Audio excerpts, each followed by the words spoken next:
Good evening and welcome to Chasing the Facts. I'm your host, Sam Chase, and with us this evening is our town clerk, Patricia Dzuris. And Trish has been town clerk for how many years? 4 years now. Is that all? That's all. Oh, it seems like a much longer time. It certainly does. And I'm sure it seems longer to you, given recent changes and things that you've had to deal with. Yes, 2020 makes it feel like that for everybody, I think. So anyway, 4 years experience, and has the job worked out the way you thought it was going to? Better than I could have. Better than expected. Better than expected. I love it. Yeah. So if you could just give us, just to start off the discussion, give us a short snapshot of the principal duties of your office and maybe a little bit how you're organized and staff and so forth. A couple of minutes with that, and then we'll get into the topic for the evening. Sure thing. Most people refer to the clerk's office as the gateway to our local government. We are the local licensing authority for dogs, business certificates, raffle permits, things like that. We obviously are the hub for everything elections, state and local elections.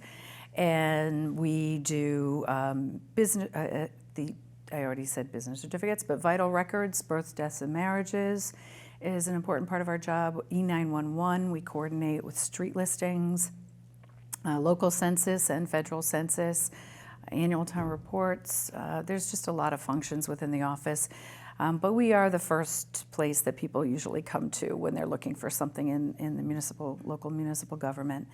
And like I said, there's a lot of functions. I think last time I was here, I gave you like 6 pages of things that the clerk's office does. I have currently, I have an assistant town clerk who's new, Maria Vasquez. She's brand new. Our voter registration coordinator, Jennifer Almeida, who's been with me since I've been there and before then. And then we currently are going to be welcoming a new departmental assistant in January. Will be joining us, and that's the 4 of us in our office. We have wonderful volunteers and senior tax rebate people that help us do a lot of the functions too. So as in January, you'll be up to full strength, which Yes. is 4 full-time employees, Yes. which actually, given the scope of the activities that you oversee, that doesn't seem like a lot of people. And I can tell you that whenever I go into the office to see you and other folks, your folks are always busy, and there are always people at the counter. So one thing you did not mention I think is important, so I'm going to bring it up. You also happen to be the town's compliance officer with regard to things like open meeting law and things of that nature. I think that's very important. Does that take up a lot of your time? It does. It's very administrative, though. I mean, we're not the open meeting law police. We just have to notify all municipal employees, including board and committee members, once a year, give them the open meeting law summary, the conflict of interest summary. We collect the tests, the conflict of interest training certificates that they do. So it's just a lot of gathering of papers and stamping things in and filing. The Office of Campaign Political Finance is also a big part of what we do, where we have to collect finance reports 8 days before an election, 30 days after an election, and then end of year. And we're required to post those reports on the website. So the other thing is I'm still the webmaster for the town of Chelmsford too, which is not really a clerk function. Tough. It's one that came down with me. So we do welcome feedback on that. I know there's a lot of information on our website, and that's why we put the big search bar in the middle. If you know what you're looking for, type it in the search bar. You might get a lot of hits, but at least you'll find what you're looking for that way. I think it's fairly friendly in terms of search function and so forth, and it seems like you've laid things out logically. It doesn't take too long to navigate. You might have to go through 2 or 3 steps, but it's pretty well done. Well, anyway, Trish, we have you here this evening to talk principally about a couple things. First of all, the census, the federal census, which is done every 10 years, and how that impacts how we vote, where we go to vote, and so forth in terms of precincts and districts. So why don't we get into that a little bit? As a result of the most recent census, the composition of our precinct are going to change. So why don't you tell us a little bit about that and some of the changes and what you've done to, help make that transition? Certainly. So every 10 years, so this is my first time doing this, obviously, because I was not the clerk 10 years ago, but every 10 years when we get the federal census data, we have to analyze that data and we have to break out our town into precincts that are balanced precincts based on population. It has nothing to do with registered voters, it's based on population. They have to be no more than 4,000 residents in every precinct, and the precincts need to be within 5% of each other.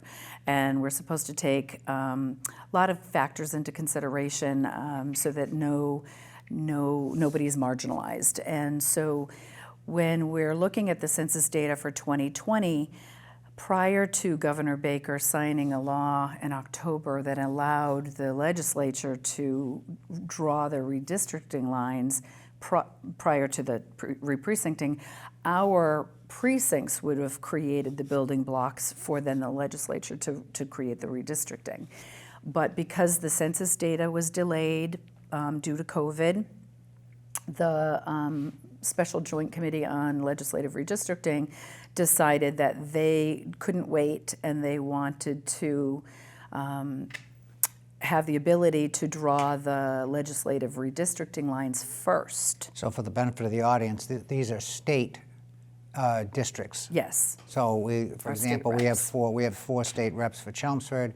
They just recently redrew the lines. Now we're going to have 3, and we'll talk a little bit about that later. But continue with the local precincts. Ideally, when we first got our estimated data, when we got our total estimate, the estimated number, we knew we were at least 6% increase in population just based on the estimates. So we also knew that that was going to... That's amazing. It's a big increase over 10 years, so still, but we haven't changed much in 30 years But it had been prior. Relatively flat for the previous 30 years. Yes, exactly. We've been at 33,000 something change for a long time. So to go from 33 to 36 was a big jump for Chelmsford. So we had to look at the fact that we were already at close to maximum in the number of precincts that we have. We couldn't go over 4,000. We knew we needed to add at least 1 precinct to Chelmsford in order to keep that under 4,000 and have some growth for the next 10 years. So we were looking at both the 10 precinct model and an 11 precinct model. The 10 precinct model, the problem with it is that it doesn't give you a lot of growth over the next 10 years, but also based on the way our charter reads, and please don't ask me to quote it, but we have to have a maximum number of reps not to exceed 180, and it has to be divisible by 3. So basically, with 10 reps, 10 precincts, it would have given us 180 reps. 18 reps per 10 precincts. And right now we have 9 reps, 18 precincts at 162. And sometimes we have trouble filling those seats. So with the 11 precinct model, it gave us a broader range of growth over 10 years, but also it enabled us to have 15 reps for each of the precincts and a total of only 165 seats. So we only had to add 3 more seats instead of going up to 180. That's pretty interesting because you're picking up 2 precincts, but you're losing 3 reps per precinct. Yes, losing 3 reps per precinct, but only gaining 3 reps totally. Exactly. So, it's funny how the numbers work. Exactly. So that's very interesting. I'm glad you opted to do the 11 precincts. I think that makes an awful lot more sense.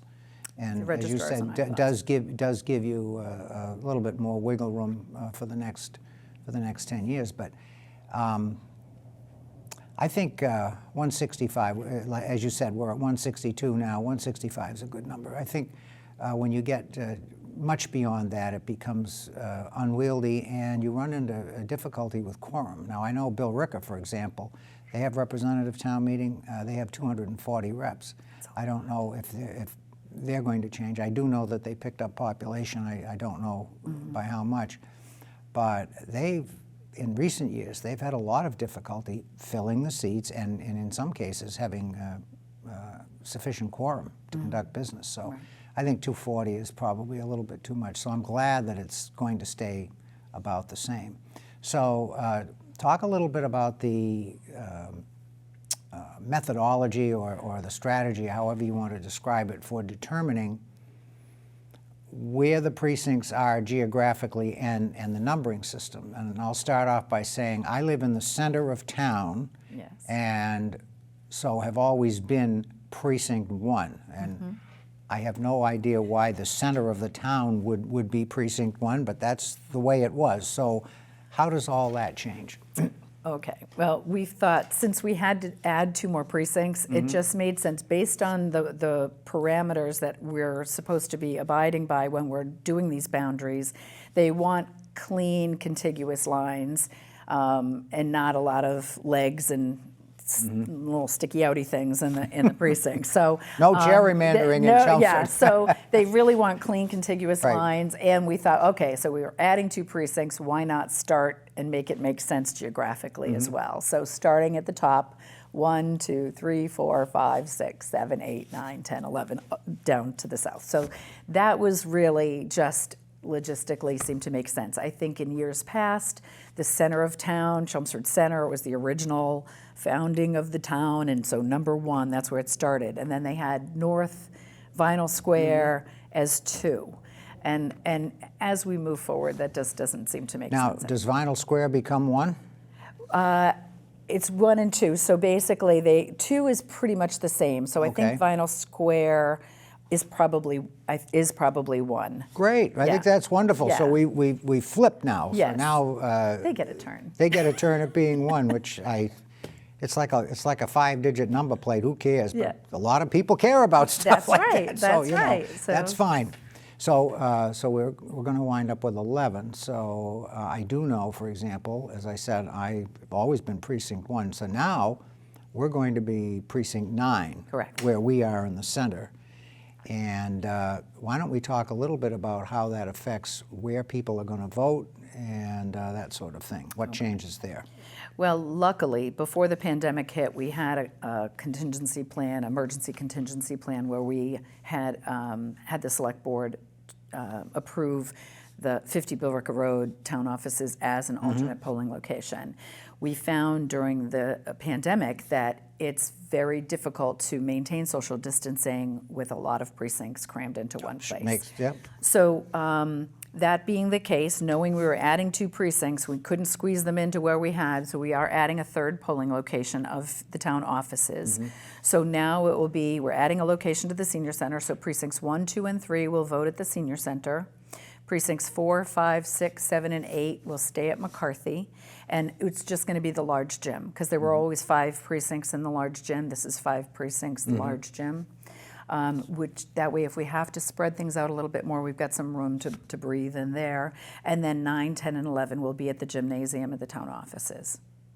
Well, I think that's great. You know, you've introduced some options there, and you've given yourself some flexibility. But also, it should take some of the traffic load off of McCarthy. I know, voting there a few times myself, it's even in a low turnout election, it can be problematic. So that helps.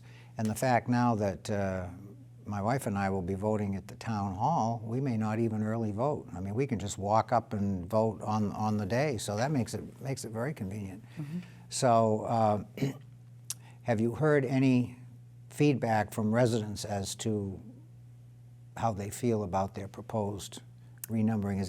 Not yet. Not yet? I do expect to hear some. Yep. I mean, we tried to put it out there early, even when we were just looking at draft maps. We just wanted the public to know that this was coming. It's been on the website, I think, since July. We've had our draft maps available and talking about it, just so that they'll get accustomed to the change. But they won't get the official notification until they get their local census. And that's when it's like, okay, here is your So new in precinct. January, they'll be Yes. formally notified through the mail with the local census. Exactly, what their new precinct will be and where their new polling location.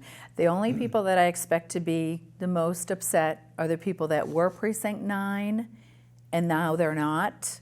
And they're thinking, oh, precinct 9 gets to vote at town offices, and they're not. Sorry. So old precinct 9 is new precinct 8 or 7 and goes up to McCarthy, but that's where they voted Is before. some of the old precinct 9 still precinct 9, or are they completely? It's I think completely different, because now precinct 1 used to go this way, and now precinct 9 goes vertically. So I I'm not really sure of where the lines are right now. I'm literally manually going through the street lists right now. Our GIS manager took the census block information and overlapped it with the assessor's database and kind of gave me by address what the new precincts will be, because the state hasn't updated our voter registration system yet, because the deadline for cities and towns to make any alterations to their lines was just December 15th. Okay. So, so everything is a little delayed because of that. But I want nomination papers are available on Monday, January 3rd. So we want to know if People have to know. Exactly. Yeah. People have to know. So if they're going to come in and pull papers and want to go gathering signatures, they have to know what addresses to go gather them from. So, but do I have it planted in my head as to exactly where those lines are? No. I refer to the website still too and Well, look at that map. Yeah. And even if you do know, it's still a good idea to I- refer to the yeah, website, because yeah. we can all make mistakes. You know, the Yes. mind doesn't always function the way we want it to. Right. So a couple things you said earlier, and I see we have the slide up on there. I don't know how well people can see that.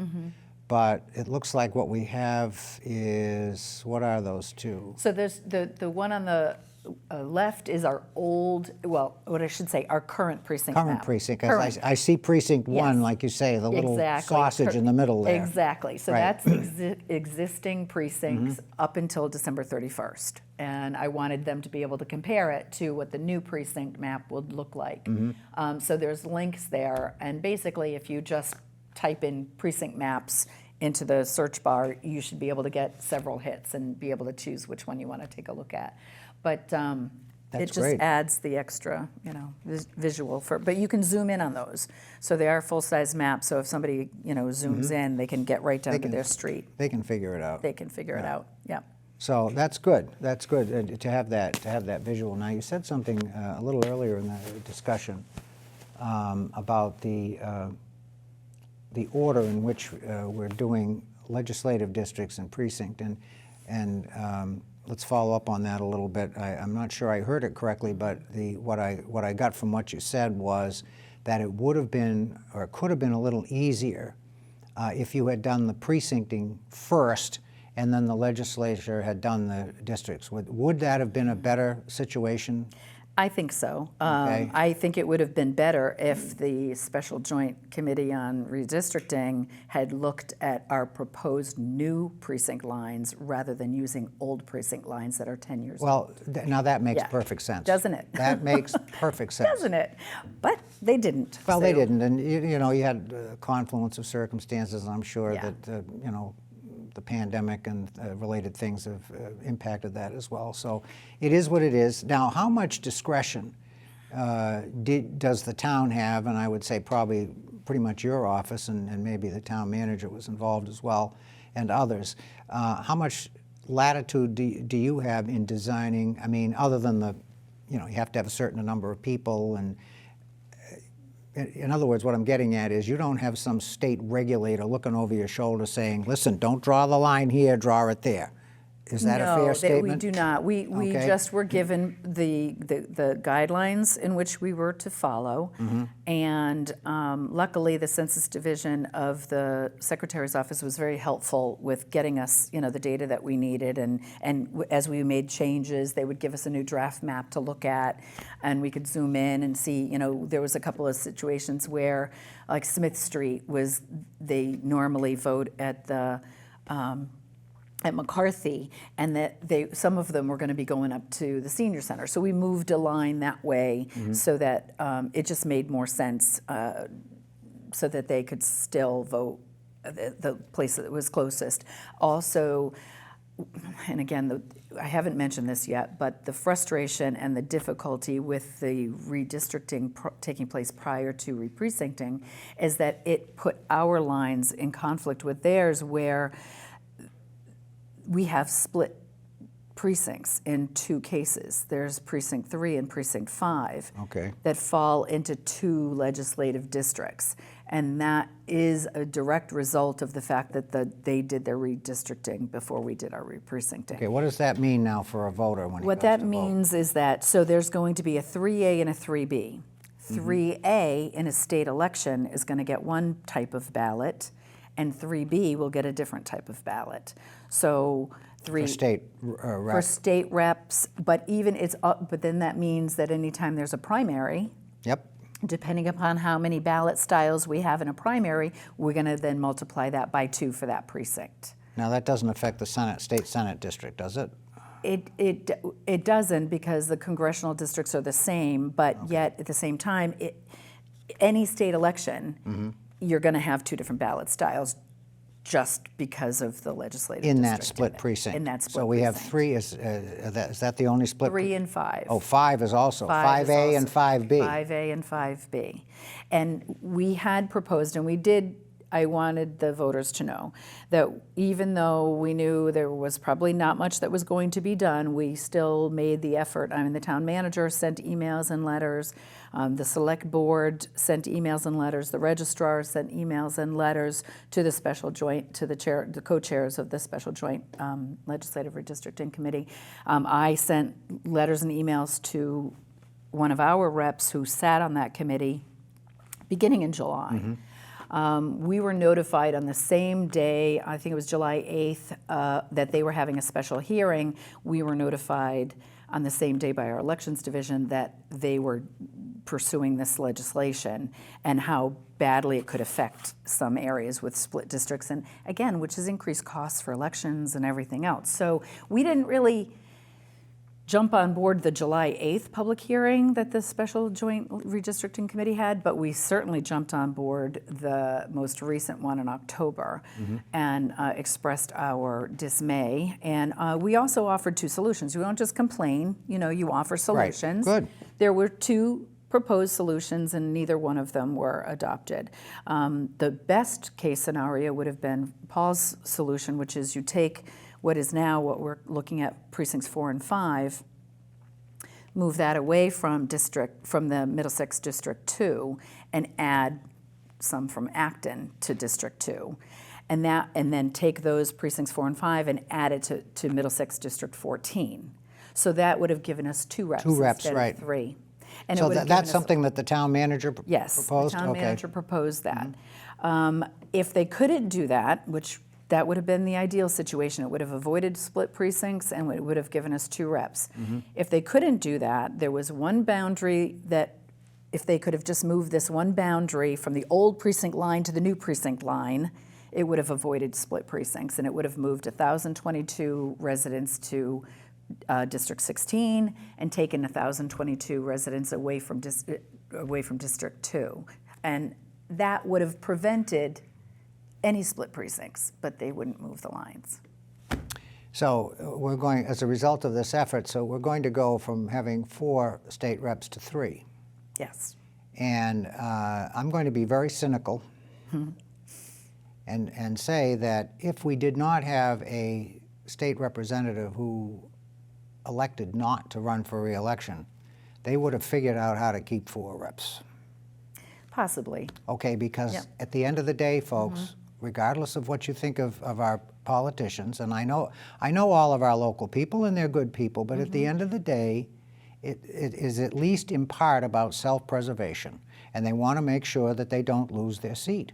So that is a calculus in determining. I'm not going to say that's the only thing that's considered, but it certainly is right up there on the list. Okay. Yeah. So. And they were not unaware, and that's the Right. thing that was Right. a little frustrating. Back in July, like I said, I spoke to one of the reps that's on the committee. I said, we are scrapping our old precinct lines. Please use the legacy data that's available in August. Please do not look at old precinct lines. We are scrapping them. I attached a draft of our 11 precinct model to that email. They were aware. And honestly, I think we're still being punished for the sins of 20 years ago. But Could be. it wasn't about taking care of Chelmsford. It wasn't. No, and let's face it. As you said, the sins of 20 years ago. So we've gone 20 years being a fully fractured town with 4 reps. Chelmsford, over that time period, now the mentality is that Chelmsford's a non-entity. So before then, we had our own rep. Okay, so it was something that they more or less had to pay more attention to just because of the numbers. I found it interesting that during the public hearing, which, by the way, Paul Cohen testified, Virginia Crocker-Timmons testified, Pat Wojcik testified. Good. And during that public hearing, one of the co-chairs of the committee actually brought up that 20 years ago, Chelmsford didn't like the outcome and sued and lost. And I was like, I thought that was really interesting that he brought it up almost to punctuate for everybody else that was in line to complain about what they were being handed. Well, it's one thing to say you didn't like the result without saying what the result was. And I think if a person was hearing that for the first time and they realized that we went from 1 to 4, I think the reaction might be, well, yeah, I'd have complained about the result too. Exactly. So, I mean, that certainly was a, now that you've mentioned that, I'll remind people that 20 years ago, there was a lawsuit, and a town resident, in fact, it was Dick McClure, who was an attorney, a local attorney, decided to take that on. He did it pro bono, and we missed it. We didn't miss it by much because it was a split decision on the Mass Supreme Court. We lost by 1 vote. Oh. So it was not. You have 7 justices of the Mass Supreme Court, so it's not as if that was a unanimous decision. There was dissent there as well, and it's interesting to read the minority decisions in that case, because I think the minority had logic on their side. That's just my opinion. No, I don't agree with every court case the way it's decided, but and neither does anybody else. Okay, so we all have our disagreements, but we got a raw deal 20 years ago. I guess we're going to be a little bit better off now that we've gone from 3 to 4, but we're going to wind up with the same folks. So you're going to have Tom Golden, Jimmy Arciero, and Vanna. No, actually. Oh, not. No, oh, Vanna's gone. That's right. Vanna Howard's district 17 or 18. I can't remember. Yeah, she's moving away, and she picked up a piece of Tewksbury. And she only had 1 precinct. She anyway. only had precinct 4, which would have been 10. So she'll be representing precinct 10 until the November 22 election. So that's the confusing part. People are like, oh, well, we have new precincts. Who's our reps? They're still your reps. But who's? It's. Is it Jamie Eldridge? Tammy Govea isn't running again. Oh, that's right. So we have an open seat. It's an open seat. That's right. For District 14. Because we've gone from 4 to 3, and now there's an open seat. Exactly. Yeah, exactly. And you had mentioned that earlier, going, if we hadn't had that open seat, would we have gotten 3 reps? I don't know. Very good question. Yeah. Yes. But it would have been nice to have a little stronger if precincts 4 and 5 could have moved into 14th district. Yes. We would have had a stronger voice. And I like Paul Cohen's solution, getting us to 2 reps, and I think most people would have been very, very pleased with that. Yeah, and again, Selectwoman Virginia Timmons definitely pitched that as well. They wrote letters. They were very supportive. I mean, obviously, I just wanted the voters to know that the town of Chelmsford did everything within our power to try to influence, because this is for the next 10 years. Right. We have to have these split districts for 10 years. Yeah. And that is frustrating. But yeah. We'll make it easy at the elections, at the polls. We'll make it as easy as possible, but it's just too bad. And my sense is, having lived in town now for 42 years, my sense is that you generally do try to make it as easy as possible for people to participate, just, at the base level, just voting, but also to become involved in the town government. I think the select board, the town manager's office, the clerk's office, all are very accommodating to folks who ask questions and want to participate. So we've got about 40 seconds left. Is there any parting shot you'd like to leave the audience with? Well, I would like the audience to take a look and actually reach out to their state reps and encourage them to finalize the voting laws, make them permanent for mail-in voting for the local election. I am really hoping that it expired. The COVID temporary laws expired, and they haven't buttoned that up yet, but everybody seems to really appreciate vote by mail. And for a local election, I think that would make a huge difference in our voter turnout if people could mail in a ballot. One would think if you make it easier, people are more likely to participate. Yeah. And so get out and vote on April 5th. As long as you have the controls in place, that system, I think, works fine. Yes. So We're out of time. Thanks for joining us, and we'll have you on again real soon.